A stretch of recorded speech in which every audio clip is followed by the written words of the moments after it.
রামধনু নাট্যমেলার আজ দ্বিতীয় দিন। দ্বিতীয় দিনের প্রথম পর্যায়ের অনুষ্ঠান শতবর্ষে রক্তকরবী, প্রযোজনা এক উঠোন।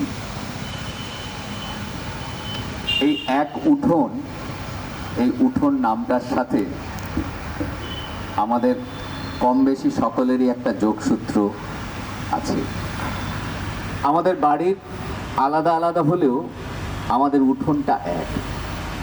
তো আমাদের এই এক উঠোন পরিবার, এই জন্য পরিবার শব্দটা আবার বেশি করে বললাম। আমরা বিভিন্ন নাট্য দল, তারা একসাথে হয়ে আমরা একটা এক উঠোন তৈরি করেছি। তো সেই এক উঠোন নানান ধরনের কাজ করে। তার অন্যতম একটা কাজ, একটা প্রযোজনা। তার একটা প্রথম পদক্ষেপ আমরা নিতে পেরেছি এবছর রক্তকরবীর শতবর্ষ। তো সেই রক্তকরবীর শতবর্ষকে মাথায় রেখে আমরা আমাদের কিছু ভাবনার প্রকাশ ঘটিয়েছি শতবর্ষে রক্তকরবীর অনুষ্ঠানের মধ্যে দিয়ে। ফলে আমরা এখন আমরা শুনব শতবর্ষে রক্তকরবী। এক উঠোনের পক্ষ থেকে কল্যাণী কলামণ্ডলম আয়োজিত এই 17তম রামধনু নাট্যমেলায় আজকের এক উঠোনের 13টি দলের এই উঠোন পরিবারের বিভিন্ন সদস্যদের, অভিনেতা অভিনেত্রীদের মিলিত প্রচেষ্টা আজকের এই শতবর্ষে রক্তকরবী। আমি মারের সাগর পাড়ি দেব, বিষম ঝড়ের ভাই আমার ভয় ভাঙাই নাই। আমি মারের সাগর পাড়ি দেব, বিষম ঝড়ের ভাই আমার ভয় ভাঙাই নাই। আমি মারের সাগর পাড়ি দেব।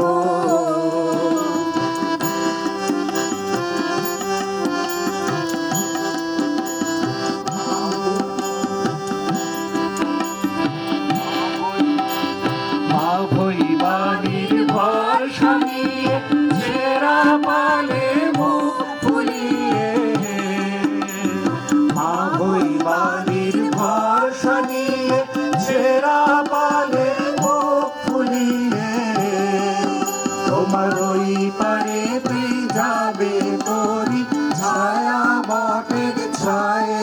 আমি মারের সাগর পাড়ি দেব, সংসারের ভাই আমার ভয় ভাঙাই নাই। আমি মারের সাগর পাড়ি দেব।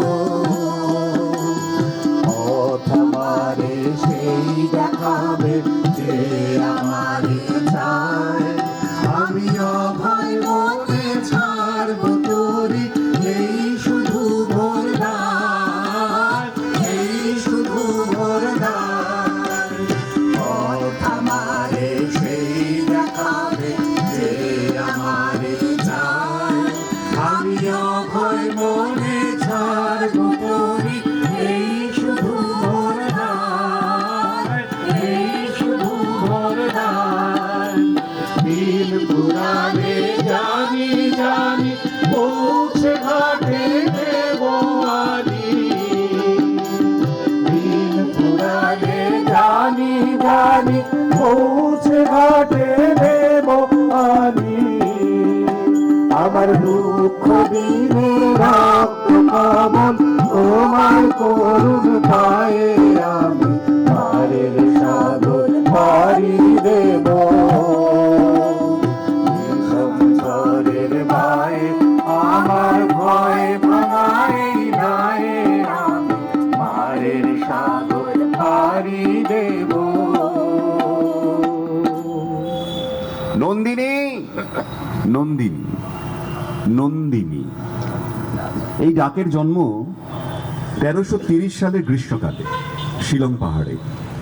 স্রষ্টা রবীন্দ্রনাথ এই পাণ্ডুলিপির অনেকগুলি সংশোধন করে প্রবাসী পত্রিকায় 1331 সালের আশ্বিন সংখ্যাতে, অর্থাৎ ইংরেজি 1924 সালে প্রথম প্রকাশ করেন। এরপর নাটক রক্তকরবী গ্রন্থাকারে প্রকাশিত হয় 1926 সালের ডিসেম্বর মাসে। নন্দিনী, নন্দিনী, নন্দিনী। আমাকে এত করে ডাকিস কেন কিশোর?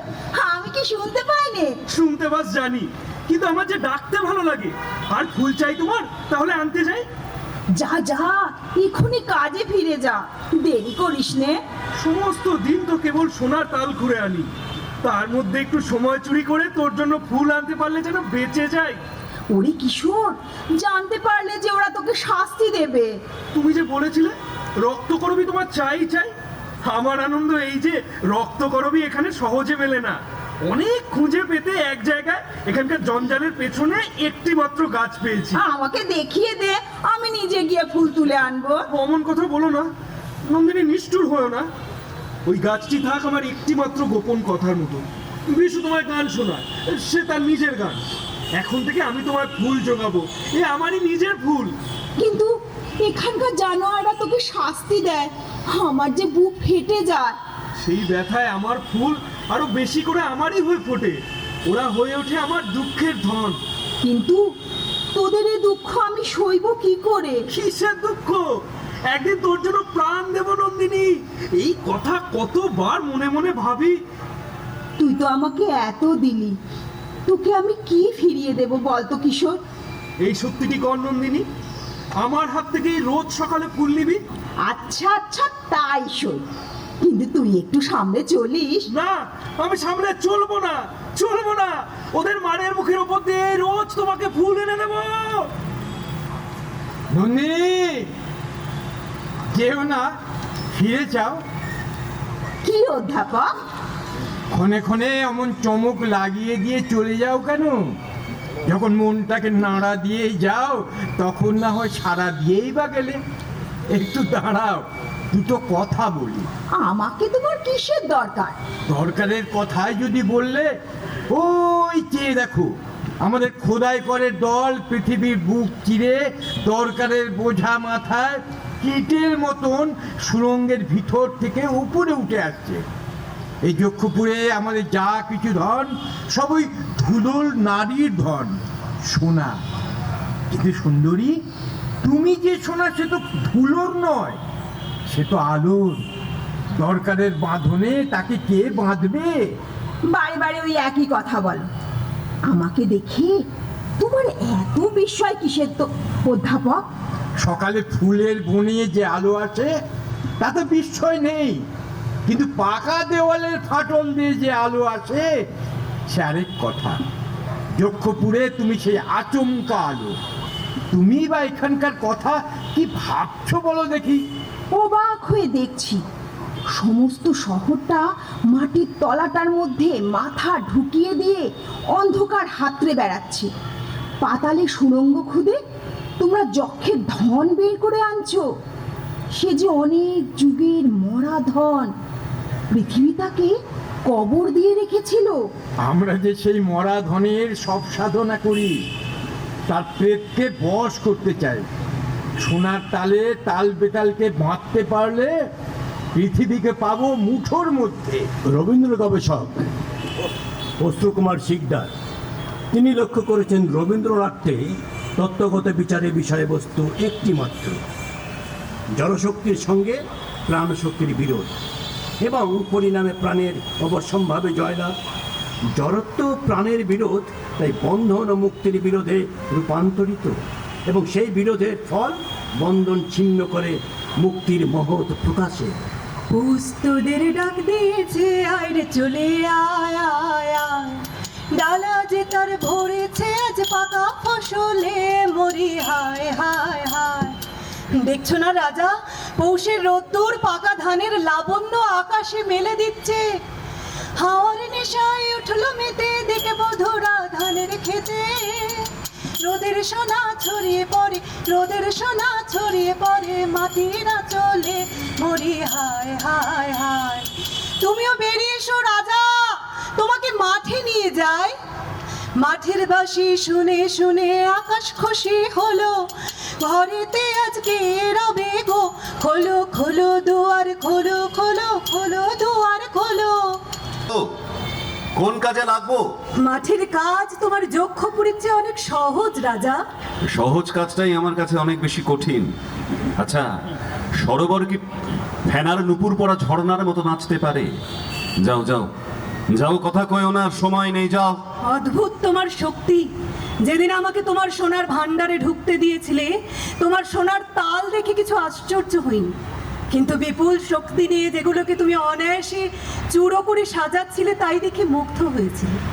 তবু বলি, সোনার পিণ্ডও কি তোমার ওই হাতের আশ্চর্য ছন্দে সাড়া দেয়, যেমন সাড়া দিতে পারে আমার ওই ধানের ক্ষেত?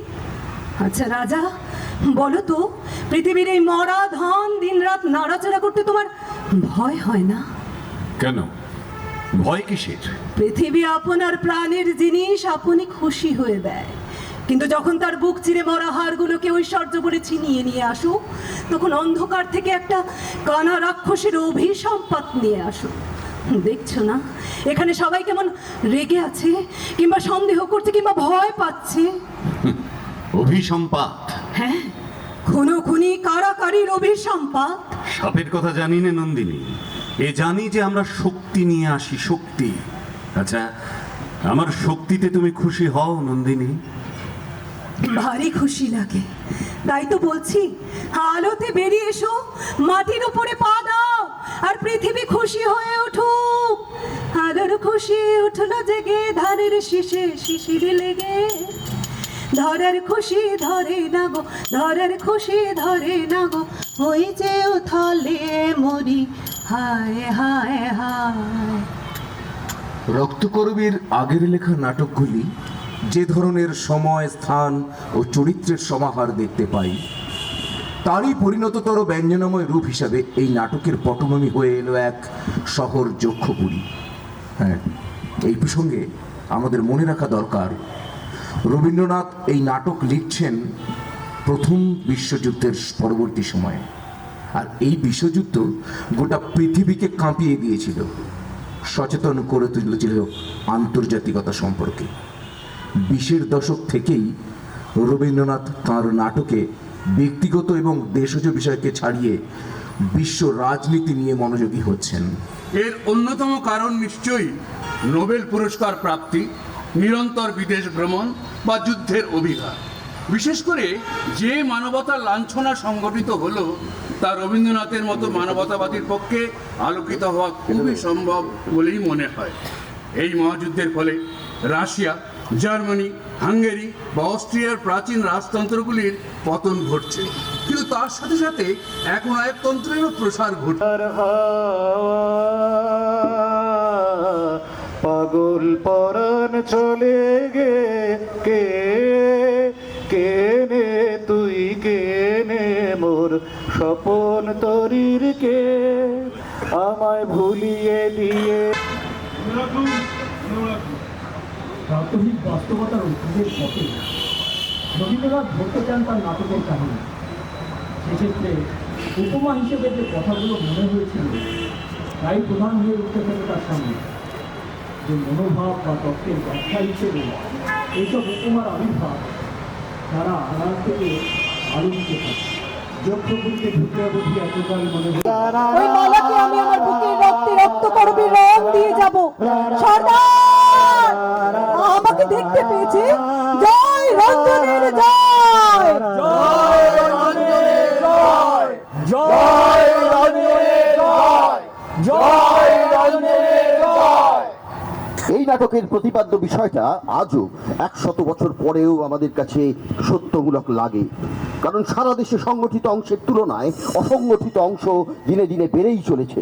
এই অসংগঠিত লক্ষ লক্ষ শ্রমজীবীর অবস্থার কথা মনে করলে যক্ষপুরীর মজদুরদের কথা, বিশেষ করে রাজার এঁটো হয়ে ছিদ্রের মতো যে মানুষগুলো বেরিয়ে আসে তাদের কথা মনে হয়। সেই কারণেই গাড়ির গ্যারেজ, ঢালাইয়ের কারখানা বা চায়ের দোকানের ছেলেরা যখন 12 ঘন্টা করে খেটে মরে, পাকা ফসলে মরি, হায় হায় হায়, ডালা যে তার ভরেছে আজ পাকা ফসলে মরি, হায় হায় হায়। তোদের ডাক দিয়েছে, আয় রে চলে আয় আয় আয়। আমার নেশায় উঠলো মেতে, বন্ধুরা ধানের খেতে, হাওয়ায় নেশায় উঠলো মেতে দিক বন্ধুরা গানের খেতে রোদের সোনা ছড়িয়ে পড়ে রোদের সোনা ছড়িয়ে পড়ে মাটির আমরা এক উঠোনকে সম্মাননা জানাবো। আমাদের এক নাটকের বন্ধু, সেই সুদূর বালুরঘাট থেকে এসেছেন, জগা বলাটা ঠিক হবে না, জগন্নাথ, প্লিজ চলে এসো মঞ্চে। ওকে একটু পুষ্প, এসো চলে এসো তাড়াতাড়ি। মেয়েদের মহাভারত দেখবার জন্য সবাই, জগন্নাথ একটু পুষ্পস্তবক তুলে দাও। থেকে জগন্নাথ এসছে আমাদের ফেস্টিভ্যাল এখন করতে। জগন্নাথ আমার ছাত্রও বটে। যাই, আবু শাহিদ গায়েন, আবু একটু এসো। আবু শাহিদ আমাদের উৎসব স্মারক তুলে দিচ্ছে। আবু ভালো করে ধর। হ্যাঁ, এখন তো সব ফটোর যুগ। হ্যাঁ, বেশ, একটুখানি হরেন্দাকে কিছু বলবো। যথাগত আমরা এটা বোধহয় আমাদের চতুর্থ এই নাটকে। আমাদের ধারণাটা ছিল না যে এরকম একটা নাটক দানা বাঁধতে পারে। তো সঙ্গীতে সুদীপ্ত এবং শান্তানু দাস সব দায়িত্বটা যেভাবে কাঁধে নিয়েছে, এটা অতুলনীয়, আমাদের স্মরণ হয়ে থাকবে শতবর্ষ রক্তকরবী। আপনাদের আশীর্বাদ পেলে আমরা আরও শো করতে পারবো আগামী দিনে, যাতে আমরা শো আরও করতে পারি, সেই আশীর্বাদ করবেন আমাদের। ধন্যবাদ, নমস্কার। আমরা আর কথা বাড়াচ্ছি না, বুঝতেই পারছেন আমি ভেতরে গিয়েই ফার্স্ট বেলটা দিয়ে আমাদের পরের নাটক মেয়েদের মহাভারত সেটা আমরা শুরু করছি।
আমার সময় নেই, যা করবার তা একটু তাড়াতাড়ি করে ফেলতে হবে, কেননা আজ রাতের শেষে আমাকে পুনরায় ফিরে যেতে হবে গভীর অরণ্যের সেই আশ্রমে।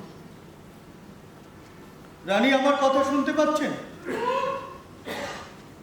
গতবার আপনি আমার থেকে মুখ ফিরিয়েছিলেন ঘৃণায়, মনে রয়েছে অসহ্য স্মৃতির সেই সংজ্ঞা। এবারে কি নতুন কোনো অভিজ্ঞতার সম্মুখীন হব আমরা, নতুবা কিবা লাভ একই রকম ব্যথা উদ্রেগের? রানী, আমি আপনার সঙ্গে কথা বলছি, এতই সংক্ষিপ্ত আপনার সম্মতির ভাষা, অথচ সময় এত কম। বেশ, আমিও প্রস্তুত। আপনার যখন সময় হবে আপনি নয় আমাকে জানাবেন, আমি নয় ততক্ষণ উদ্যানে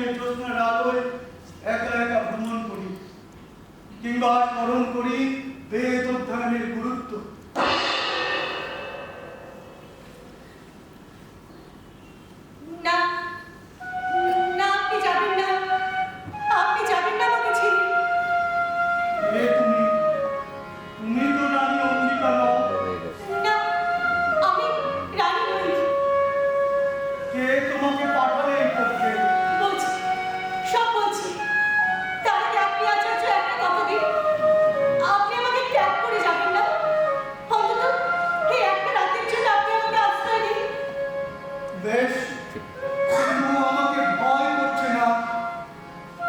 না, করছে না। তার কারণ ভয় করলে আমি মরে যাব। বেঁচে থাকা আমাকে শিখিয়েছে সত্যের মুখোমুখি হতে। আমাকে ঘৃণা হচ্ছে না।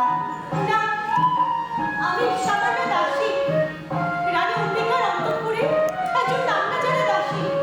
এই প্রাসাদের শত সহস্র দাসীদের একজন মাত্র। প্রভু, ঘৃণা করা কি আমার সাজে? ঘৃণা তো কেবল উঁচুরাই নিজেদের করে। আপনি আপনি সুন্দর প্রভু। তোমার চোখে আমাকে সুন্দর লাগছে। হ্যাঁ, সুন্দর লাগছে। আপনি আপনি তীব্র রাতের অন্ধকারের মতো কৃষ্ণকায়, কালো, দেবতার মতো। কেন? কি করেছে সে তোমার? তোমার মানুষ করেছে, তোমার শিখিয়েছে হাত ধরে ধরে হাঁটা, রাত্রে জেগে স্বপ্নের গল্প কথা বলা, তোমার শিখিয়েছে খাওয়া, স্নান করা। এসব বুঝি কিছু না বসেছে? না না না না, তুমি তো এখন কর্ণ, মহাবীর কর্ণ, কুন্তির পুত্র কর্ণ, পঞ্চপাণ্ডব তোমার ভাই। তোমার তো এখন এসব কথাই মনে থাকবে।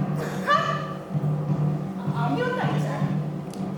তো জেনে রেখো, তোমার মতো স্বার্থপর কুচক্রী আহম্মক সন্তান আমাদের সুত সমাজে কমই এসেছে। জেনে রেখো, আমি তোমার পালিতা মা হতে পারি, কিন্তু আমি সে একদম ঠিক। শুধু জন্ম দিলেই মা বা জননী হওয়া যায় না। সে তো পৃথিবীর যে কোনো প্রাণীগুলোই ঘটতে পারে, কিন্তু মানুষের সমাজের নিয়ম কিছু পৃথক। সেখানে যে পালন করে সেই জননী, যে পালন করে সেই পিতা। তাই ওই কৌরব পাণ্ডবদের যত বীর গাথাতেই ওরা তোমাকে আমার কাছ থেকে টেনে নিয়ে গেল।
এ কি আশ্চর্য! হিড়িম্বা, তুমি? আমি তো তোমার কথাই স্মরণ করছিলাম এই মাত্র। হ্যাঁ, সেই জন্যই তো ছুটে এলাম। কি আশ্চর্য চোখ!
মনসা বন্দিলাম চরণে, নাগের মাথায় মনি জলে দেখো নয়নে।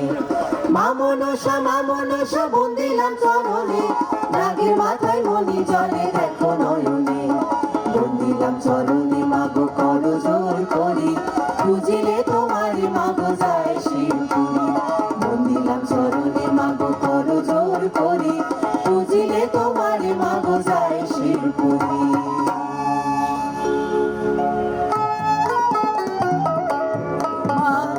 কে দিল লাল জবার ফুল গো অভয় পরে, মাকে কে দিল লাল জবার ফুল গো অভয় পরে।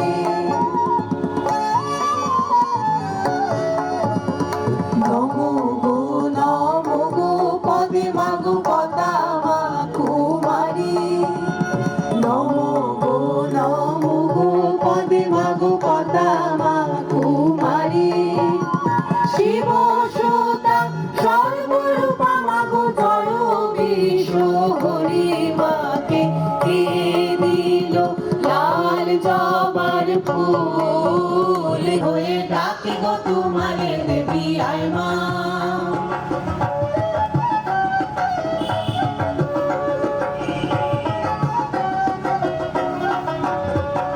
শিবের দহিতা তুমি আস্তিক জননী, জড়ত কারু মুনির পত্নী বাসুকি ভগিনী দেবী আয় মা। শিবের দহিতা তুমি আস্তিক জননী, জড়ত কারু মুনির পত্নী বাসুকি ভগিনী দেবী আয় মা।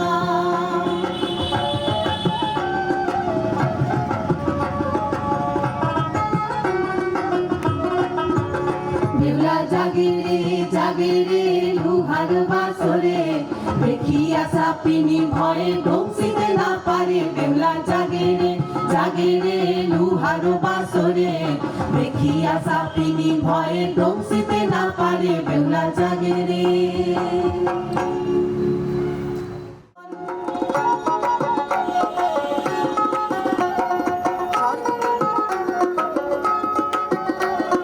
স্বর্গে থাকেন পদ্মাবতী, মর্তবাসী বেহুলা সতী। স্বর্গে থাকেন পদ্মাবতী, মর্তবাসী বেহুলা সতী। একই রণক্ষেত্রে শক্তি করেছে অর্জন, একই রণক্ষেত্রে শক্তি করেছে অর্জন। বেহুলা লক্ষ্মীন্দর পালা হইল সমাপন, বেহুলা লক্ষ্মীন্দর পালা হইল সমাপন। বেহুলা লক্ষ্মীন্দর পালা হইল সমাপন, বেহুলা লক্ষ্মীন্দর পালা হইল সমাপন। বেহুলা লক্ষ্মীন্দর পালা হইল সমাপন, বেহুলা লক্ষ্মীন্দর পালা হইল সমাপন। বেহুলা লক্ষ্মীন্দর পালা হইল সমাপন। আপনারা যদি শান্তনুতে কোনো সময় প্রয়োজন হয় আমাদের যদি ডাকেন, আমরা নিশ্চয়ই আসবো। সকলের যদি ভালো লাগে পালাটা, তাহলে আমাদের যে সমস্ত চেষ্টাটুকু সার্থক হয়, ওদেরও ভালো লাগে, মানুষকে ভালো লাগাতে পারলে। আর এই প্রাচীন পালাগুলি প্রায় নগর কেন্দ্রে প্রায় অবলুপ্ত হতে বসেছে। প্রায় সংস্কৃতি যেখানে যাচ্ছে, ঠেলে নিয়ে যাচ্ছে নগরকে, সেটি ভয়ঙ্কর জায়গা। লোকসংস্কৃতির জায়গাটাও বাণিজ্যিক চাপে আসলে লোকসংস্কৃতি আমাদের কাছে আটপৌরে মায়ের মতো। হলুদের দাগ লাগা, সাজো কাঁচা শাড়ি পরা আটপৌরে মা, তাকে মার্কেট বাজারে বিক্রি করার জন্য চুলে রং করে জিন্স টপ পরিয়ে রাস্তায় দাঁড় করে দেওয়ার যে অপচেষ্টা এই নগর কেন্দ্রে দিনের পর দিন চলছে লোকসঙ্গীতকে নিয়ে। আমরাই নগরের মানুষই তার প্রশ্রয়দাতা, নইলে এই ঔদ্ধত্য দেখাতে পারতো না এরা, একজন মানুষ। বীজ রক্ষা করুন। লালন একাডেমি এই সংস্কৃতির বীজ রক্ষা করার চেষ্টা করে, একটু চেষ্টার পাশে থাকুন, সাহায্য করুন। আপনাদের সকলের শুভেচ্ছা, সাহায্য এই কাজকে আরও বেশি গতিময় করবে, এই প্রত্যাশাটু রাখি। ভালো থাকবেন সবাই। ওদেরও কাজ করতে দিন, নতুন প্রজন্ম মন দিয়ে কাজ করছে, ওদের উৎসাহ দিন। ভালো থাকবেন সবাই।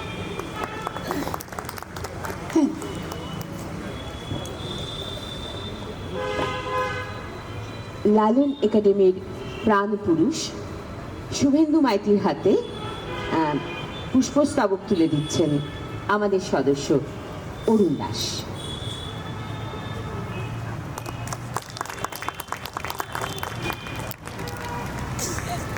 এবারে স্মারক তুলে দেবেন আমাদের সদস্য অসীম কর্মকার। লালন একাডেমির হাতে স্মারকটি তুলে দেবেন অসীম কর্মকার।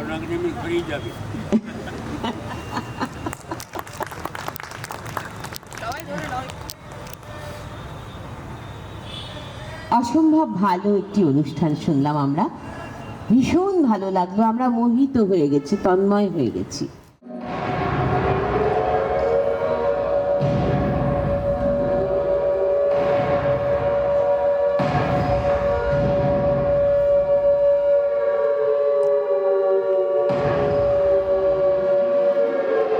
हमारे सामने इस वक्त सबसे बड़ी समस्या संघ शासन विधान को हमेशा के लिए दफना देने की है। तभी हम अपने मन के मुताबिक अपना शासन विधान तैयार कर सकेंगे। वर्तमान शासन विधान तो हमारी मर्जी के खिलाफ साम्राज्यवाद को मजबूत कर हमारी गुलामी की जंजीरों को और मजबूत करने के लिए बनाया गया है।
চোখ যা দেখে সবসময় মন তা দেখছে না।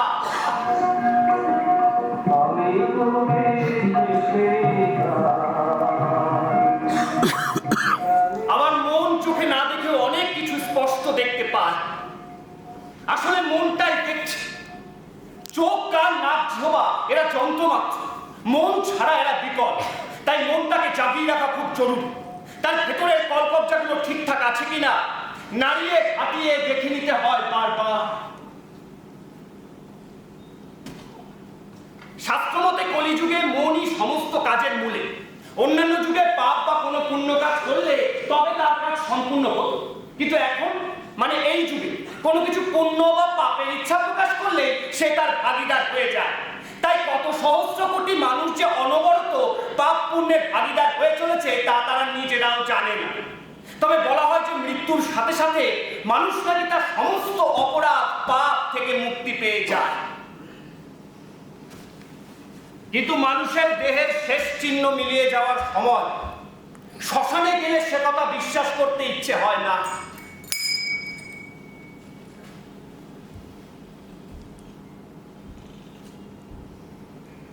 কলকাতার নিমতলা ঘাটে এখনো কত মনীষীর সমাধি দাঁড়িয়ে রয়েছে। এই পৃথিবীতে যিনি অমর সেই বিশ্বকবি রবীন্দ্রনাথ সেখানেই শুয়ে রয়েছে। আর কেওড়াতলা শ্মশানের দিকে চেয়ে থেকে দেখছেন সেখানে মাথা উঁচু করে দেশবন্ধু চিত্তরঞ্জন দাসের সমাধি স্তম্ভ তার স্মৃতি সগর্বে ঘোষণা করে চলেছে।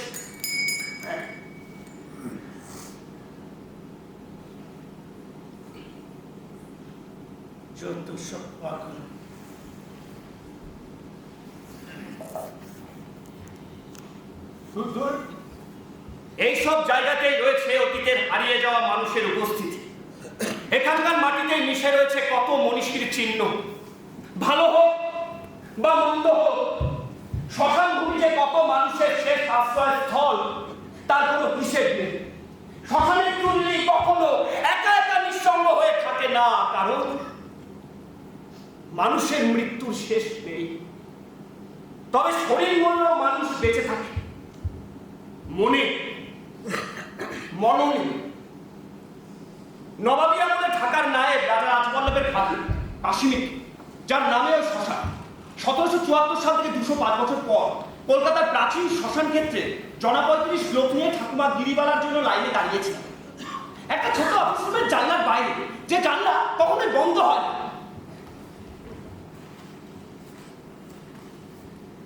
সবসময় সপ্তাহ যাত্রীদের ভিড় লেগে থাকে সেখানে। চারপাশের মানুষজন তাদের পরিবার বন্ধুর জন্য অবিরাম কেঁদে চলেছে।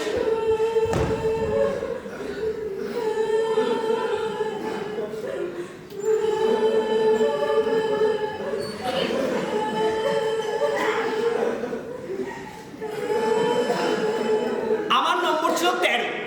হঠাৎ আরেকটি কান্না আমার কানে এলো। মন দিয়ে শুনলাম দূর থেকে আসছে ওই কান্নার আওয়াজ। আমার সাথে আসা ওই 35 জনের মধ্যে একজনকে লাইনে দাঁড় করিয়ে ছুটে গেল শব্দের পিছনে। কিছু দূর এগোতে শব্দ জোরালো হলো। একটা হাত বোঝা দরজার ভেতর থেকে শব্দ আসছে।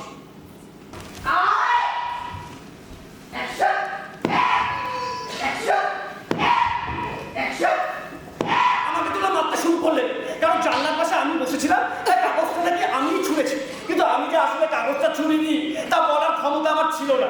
স্যারের মারের সময়তেই সন্ধ্যা আমার দিকে তাকিয়ে চোখ টিপা দিয়েছে। আমি বোকার মতো সন্ধ্যার দিকে তাকিয়ে মার খেতে লাগলাম। আমি কি করে বলবো কি? আমি হ্যাঁ হ্যাঁ হ্যাঁ, কাকু কেমন আছে বল।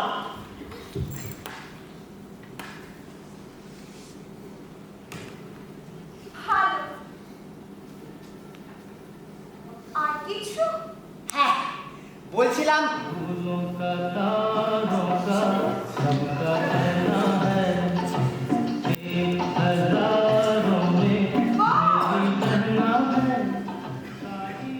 আমি বোনের মতো ভালোবাসি। আসলে আমার কোনো বোন নেই তো, তাই ভাবছিলাম যদি না বন মানে বন জঙ্গল প্রকৃতি আমি খুব ভালোবাসি। তাই বলছিলাম এই সময়টা খুব ভালো, মানে একসাথে এগিয়ে চলার জন্য। তুই খুব ভালো, তুই খুব সরল, খুব ভালোবাসি আমি। তুই আমার মায়ের মতো, যার হাতের স্পর্শে আমার সব খারাপ ভালো হয়ে যায়।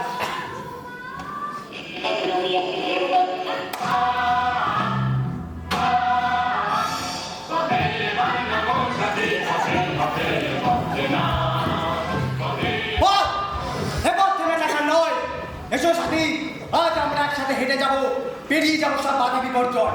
সমাজের যত দুরারোগ্য ব্যাধি সব সবুজ স্বদেশ প্রাণের বলিদানে ছাড়িয়ে তুলব, এই করে অঙ্গীকার। আমাদের উচিত সমাজের সকল যুবক যুবতীদের আহ্বান জানানো, তাদের বোঝানো শুধু আমরা দুজনে নয়, আরও মানুষ চাই মানুষের অধিকার ছিনিয়ে নেওয়ার জন্য। যেমন আজ আমি এই পুকুর ঘাটে এসেছি তোমাকে আহ্বান জানানোর জন্য, তেমনই সবাই কে এরই মাঝখানে তখন যে সন্ধ্যার বাবা নিশিত বাবু এসে দাঁড়িয়েছেন আমি বুঝতেই পারি। ও বলে রাখা হবে তিনি কমিউনিস্ট নকশা, তাই আমাকে বলে ভালো চোখে দেখতেন। তবে হ্যাঁ, প্রগতিশীল। হঠাৎ চমক দিয়ে বলে উঠলো, তোমার মতো সুবক্তা আমি খুব কম দেখেছি। কংগ্রেস বাড়ির ছেলে হয়ে কমিউনিস্ট করার চিন্তা, বাহ বাহ, যাও এগিয়ে যাও।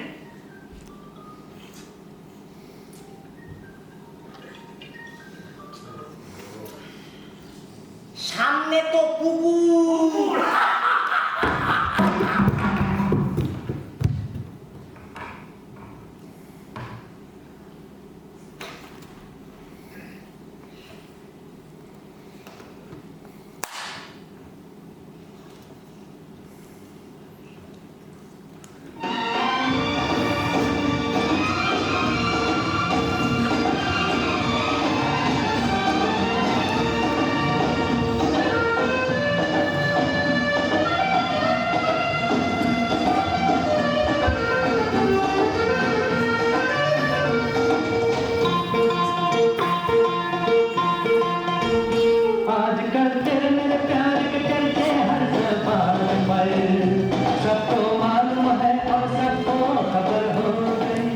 সন্ধ্যা, আমি তোমাকে খুব ভালোবাসি। আমি তোমাকে আমার জীবনের চলার পথে সাথী করতে চাই, যদি আপনার কোনো আপত্তি না থাকে কাকু। সেদিন স্কুলে তুমি আমাকে চোখটিপা মেরেছিলে, আমি তার কোনো উত্তর দিতে পারিনি, তাই আজ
দক্ষিণবঙ্গে, উত্তরবঙ্গে, বহির্বঙ্গে, তো আমাদের প্রযোজনা কি নাট্যকার, নাট্য নির্দেশক, মঞ্চ, আলো, আবহ, পোশাক, সমস্ত কিছু যার ভাবনা, এই প্রজন্মের তরুণ প্রতিভাময় নাট্য ব্যক্তিত্ব। এখানে তারিখই বটে, মানে এই মঞ্চে এখানে যতজন আছে তার মধ্যে অনেকেই আমার রবীন্দ্র ভারতী, এবং ওই আর কি। আমার 22 বছরের মাস্টারি জীবনের অনেকে আমার ছাত্র এখানে, যাই হোক এখন লিভিং স্টুডেন্টও রয়েছে, রিমি দেখতে পাচ্ছি, বিপাশাও রয়েছে, যাই হোক এনিওয়ে সেসব কথা পরে হবে। আমরা একটু প্রথমে আমাদের প্রত্যাশিতভাবে ভাস্করকে একটুখানি আমরা সম্মাননা জানিয়ে নেই। আমাদের দলের জয় ঘোষ কোথায়? জয় একটু পুষ্পস্তবক এখানে দাঁড়াও। জয় চলে এসো। জয় প্রথমে পুষ্পস্তবক হাতে তুলে দিচ্ছে ভাস্করকে, ভাস্কর মুখার্জি। ভাস্কর আমাদের রবীন্দ্রনাথের কৃতি ছাত্র। আর এটাকে জ্বালালো দেবুদা আমাদের দলের একজন বরিষ্ঠ সদস্য। দেবব্রত দেবনাথ আমাদের উৎসব স্মারক তুলে দিচ্ছে ভাস্করের হাতে।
মীমাংসা কোথায়?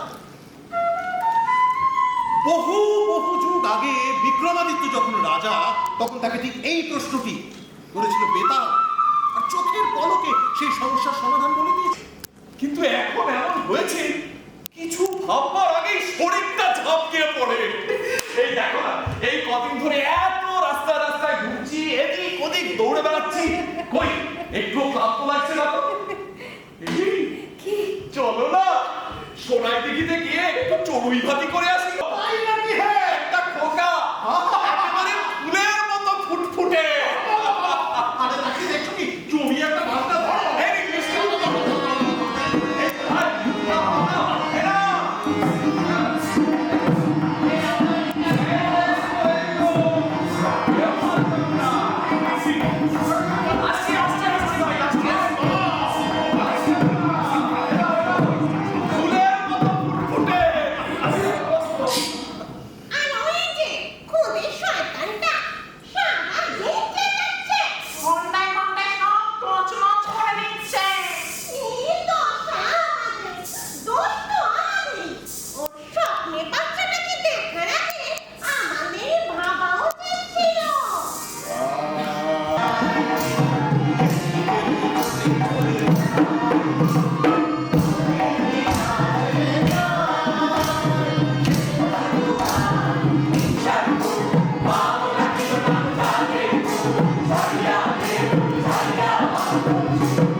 আমার খুব ভালো লাগে সব রবীন্দ্রনাথের গান।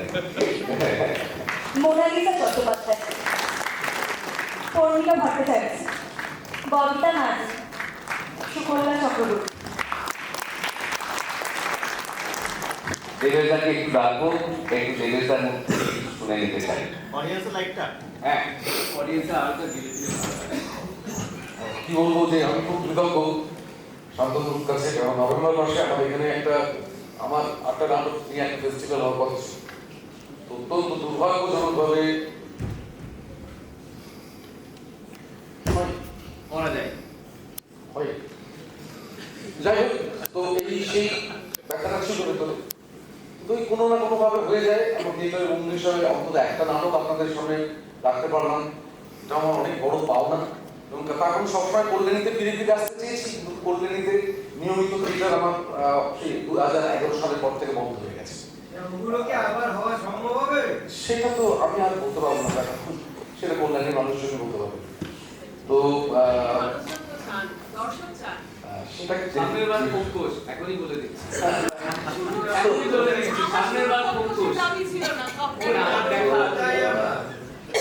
আমার ফেস্টিভ্যাল চলছে এখন, এই শুরু হবে 19 থেকে 25 ফেব্রুয়ারি। শুধু যদি আপনার কল্যাণী কোনো মানুষজন দেখতে চান তার জন্য 50% ছাড় দিন। এইটুকু কথা দিতে পারি, অন্তত ট্রেনের দিক থেকে কিছুটা ভাড়া কমবে। আপনি শুধু কল্যাণীর মানুষ গিয়ে অন্তত আইডেন্টি কার্ডটা রাখেন, আমি কাউন্টারে বলে দিচ্ছি যে 50% ডিসকাউন্ট তার জন্য।